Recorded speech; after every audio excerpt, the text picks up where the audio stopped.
Ang 2 dekadang pamumuno ni Ferdinand Marcos at ang pagpapatupad niya ng martial law ay isang hindi malilimutang yugto sa kasaysayan ng ating bansa.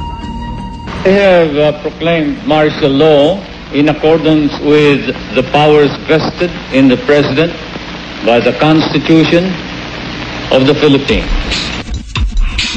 Ang People Power Revolution noong 1986 ang tumapos dito. Kasabay nito ay ang pagbaba sa pwesto ng mga Marcos at ang pag-exile ng kanilang pamilya sa Hawaii.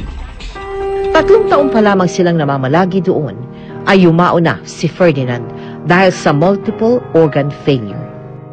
How was the last hours of being with President Marcos during his dying He was moments? giving me strength by saying, "Sweetheart, fear not. All our lives be committed on the side of the right. Like the sun will rise tomorrow, the truth will set us free." Ang pagyao ng kanyang asawa marahil ang bumaliktad sa buhay ni Imelda. Siya ang sumalo ng halos lahat ng kaso na ibinabato sa kanyang pamilya. Karamihan sa mga kasong ito ay tungkol sa pagkamkam umano ng mga Marcos ng yaman mula sa kaban ng bayan. Taong 1990, naganap ang sinasabing trial of the century kung saang $1,000,000 ang kinwestiyon kay Imelda sa kasong fraud at racketeering. Dito sa gym sa likod ng bahay nakatago ang mga dokumentong nagpapatunay raw na not guilty ang pamilyang Marcos tungkol sa questionableng mga kayamanan. Nakaayos ang mga ito na tila nakaabang sakali mang mga ilangan sila ng ebidensya anumang oras.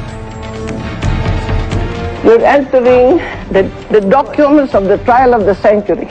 Oh. Here.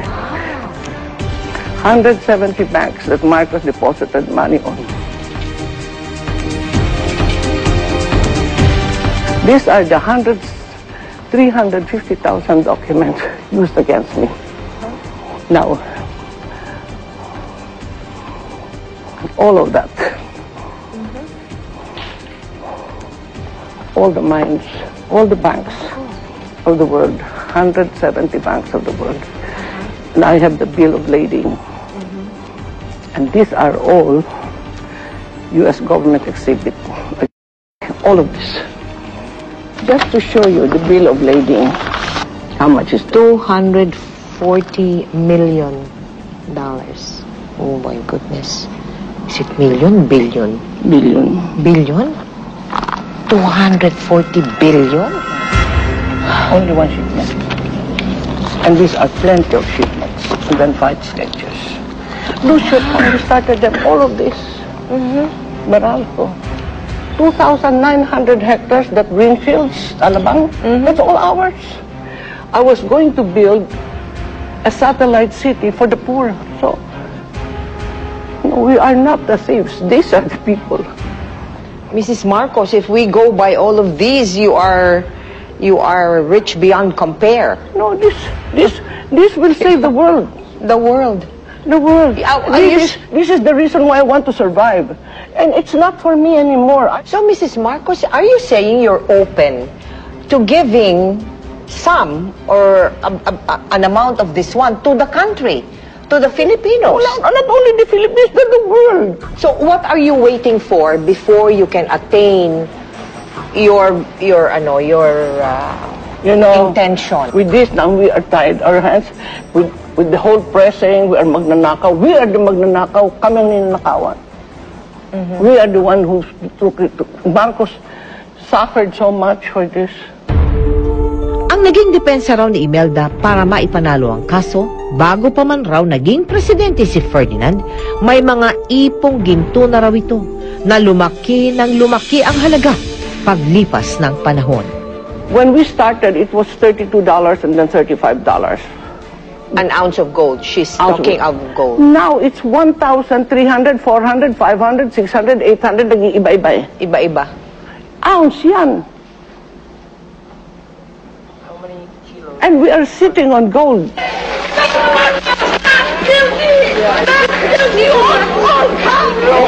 Did you know I won my case in New York on my 60th birthday. I know, I was there. I covered you. And then you had a small party in that small Filipino pub. Yeah. You know, after the court, everybody went to that small Filipino pub. Punong-puno ng tao. Hindi ka makahinga. Kasi chest to chest na, ang dami ng tao dun sa... Nagkaroon ako ng I fun, remember. Imagine, alone, widowed, orphan, First Lady of a third country, winning the case of the century. Without a penny, I did not have one piece of document or one witness. I could not afford any of them. Pero naghanda na ba kayo at that time, ma'am? May pinaghandaan na ho ba kayo? Na kung sakasakali, ako hindi makonvict ako, were there already... I am resigned to whatever the Lord has planned for me. Anyway, I have always followed whatever they say about the good, the true, and the beautiful, and that is God being that is God made real. So I followed that path, and if you're in that path, you're in the path of God and the truth. Nobody can touch you. Can you imagine? I have now 986 cases, and all of them I won. And this case are not filed by individuals. They are filed by government and superpowers. And I have about 10 more, but I'm not afraid. I'm at peace with the truth. Maging ang kanyang dalawang anak na sina Bongbong at Amy ay kapwa may pwesto ngayon sa gobyerno. Mrs. Marcos, you have entered politics again, and so has your family. Senator Bongbong is in the Senate. We have Amy as the governor in Ilocos. It's not for the honor or the pride. I've been first lady there and all of that on top of the heap for a long time. No, not for that. It is the privilege for be able to give, to love. Do you foresee another Marcos in Malacanang? Well, you know, I am only happy that my children, in spite of the fact that we have been so persecuted because of politics, the whole family, the children still love the Filipino people and the country. Believe na believe ako sa mga anak ko. Gaya ng kontradiksyon sa bansag sa kanya na iron butterfly, ganun din marahil ang buod ng buhay ni Imelda. Parehas niyang natamasa ang kapangyarihan at prosekusyon. Parehas siyang minahal at kinamuhian. Ngunit sa kabila ng lahat ng ito, tulad ng isang paru-paro, pilit pa rin siyang lumilipad. I did not have the privilege of interviewing Mrs. Marcos in New York because she was really so guarded. But now, I have the privilege of doing it. Before I retire from my career, and you are and you have the nerve to ask me shocking questions. No, are they shocking? Really? Were they shocking questions?